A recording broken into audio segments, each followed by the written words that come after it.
韩国外长朴振本人也与山东省颇有渊源，他曾担任山东大学名誉教授，在新冠疫情爆发前曾有过在山东大学讲学的短暂经历。在他上任之初与王毅举行视频会晤时，还直接用中文同王毅打招呼。2008年1月，王委员你作为中国政府特使访问首尔的时候，我们见过。此次青岛会晤在长达5个小时的会谈中，两国外长同意办好建交30周年庆祝活动，同一年内举行两国外交部门高级别战略对话和外交安全2+2对话，加快推进中韩自贸协定第2阶段谈判，实现更高水平相互开放，确保供应链产业链稳定顺畅。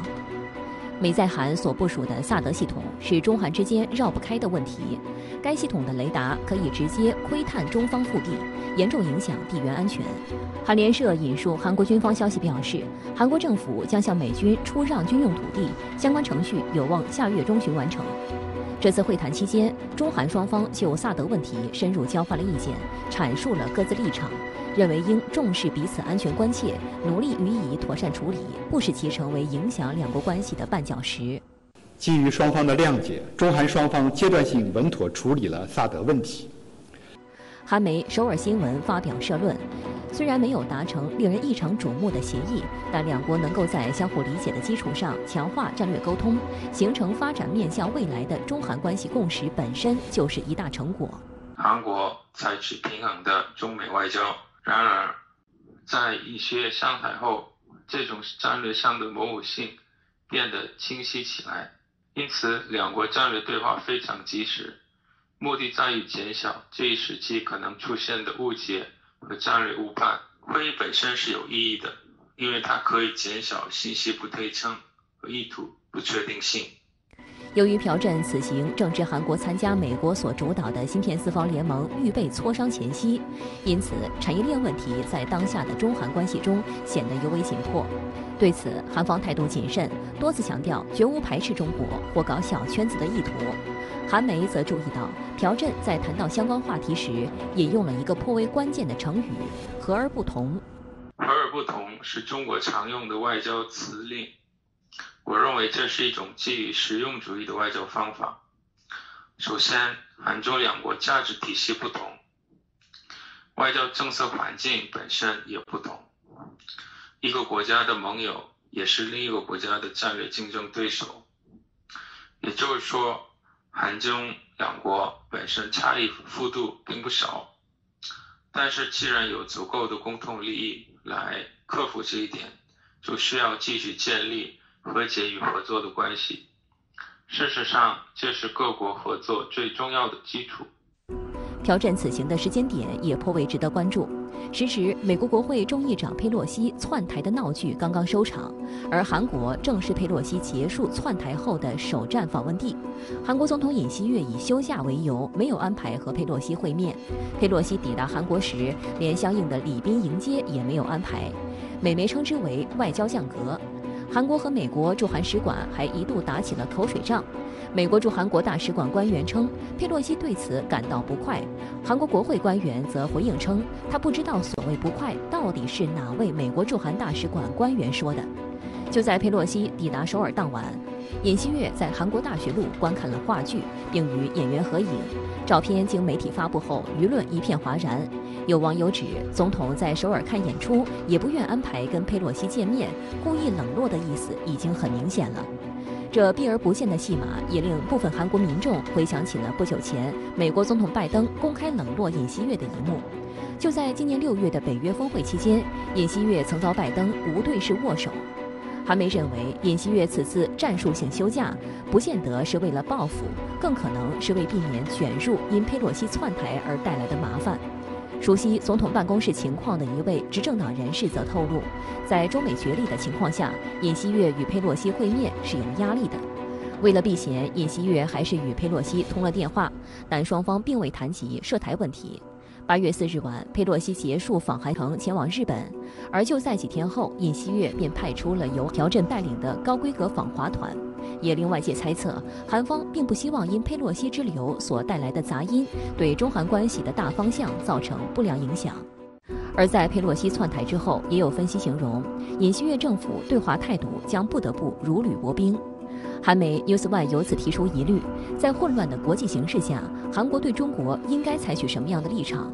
韩国光云大学东北亚文化产业系教授金熙教在《掌柜主义的诞生》一文中写道：现在韩国高涨的厌华情绪下面，藏着战后体制危机和美国的体系性策划。 한중관계가 뭔가 새로운 모습으로 변화를 해야 되는 이 시점에 우리가 해야 될 일은 감정적이고 선입견까지 판단보다는 훨씬 더 냉철하게 혐오, 분노 이런 것 빼고 냉철하게 접근을 해야 金熙教指出，现在美国要求韩国与中国进行经济脱钩，而韩国一旦真的这么做了，不和中国做半导体贸易，则会成为韩国国家利益上的包袱。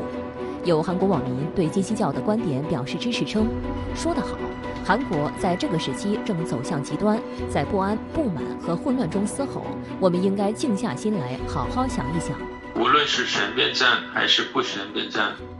国家外交政策的关键是对所有可能性持开放态度，所谓一事一议，从而实现外交平衡。除此之外，在安全和经济问题中存在许多子议题，半导体并不是唯一的合作方向。在人工智能和物联网这些其他第四次产业上，韩国有望中国合作。在安全层面上，韩国加强了与美日之间的合作。如果不了解韩国或者国际政治的原则，认为这种合作会扩大到台湾海峡和南海问题上，其实是一种扩大化的误读。建交30年来，中韩双边贸易额增长50多倍，中国已连续18年位居韩国第一大贸易伙伴国。2021年，中韩贸易额突破3600亿美元大关，创历史新高，接近韩美、韩日、韩欧贸易额总和。中国驻韩大使邢海明日前指出，30年前，中韩两国打破冷战坚冰，共同开启了携手前行的新时代。现在，如果有人搞新冷战，中韩应秉持建交初心，坚决阻止。中方尊重韩国的外交政策，但韩美关系发展不能以损害中韩关系和中国利益为代价。其实近年来历届韩国总统都会面临一个难题，那就是在韩美同盟的基础上，怎么发展对华关系。那尹锡悦上台以来，目前他是采取怎样的对华战略呢？李先生，就是尹锡悦政府表态说，那中国跟韩国关系呢，保持互相尊重。那等于什么呢？我们就是互相尊重来保持互相的利益啊，这就是以后中国跟韩国关系的发展的基本的一个原则。特别是这个保守派的这些理论人呢，过去文在寅政府的对中国政策，或是对跟中美之间采取了比较模糊的战略。然后呢，模糊战略后来就是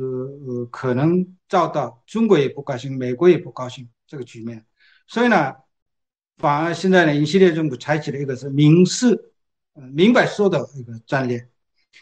所以比如说最近这个沙特问题啊，或是这个半导体的芯片的联盟，这一点上尹锡悦政府比较明显的一个表态。这个就是一个特色。韩方阐明萨德的3步立场，就成为了中韩关系重回正轨的重要基础。但是中韩外长会刚刚结束，韩国却决定在本月底重启萨德反导系统，并坚称此事是涉及国家安全，不容谈判。那我们怎么来理解？国内舆论对尹锡悦政府的外交政策再可能批评，有什么跟文在寅政府有什么差别，应该什么什么的。所以呢，尹锡悦政府就是总统办公室马上第2天就反映，就是刚结束外长会谈反映说这个是不容谈判国家安全问题。第二个呢，可能也考虑中国提出了应当监测5条，那如果韩国尹锡悦政府没有及时反应的话呢，可能美国或是日本或是其他国家对韩国的这个对中国态度会出现意见，特别是要考虑美国的这个反应，所以马上反应来这个安顿美国，特别是一个萨德问题。然后呢，另外一个很强调这个萨德系统是不是危害中国安全的。我们是防御性的武体是保护这个国民安全的，所以呢，一定要我们自主决定。这个意思就表态明白。那请教一下陈女士，您觉得在当前的背景之下，中韩关系未来的发展空间会不会受到挤压？那又如何寻求突破呢？实际上呢，我呢说收紧，这个收紧呢就领域的合作在逐步的收紧，也就过去可能中韩之间是非常畅通的，那么今天可以说美国已经插了一脚，插了一脚的背后呢就出现了一个规则之争、制度之争。那这种规则和制度之争呢，双方就会有很多的博弈。所以我认为我们的唯一办法就是提升我们的 FTA，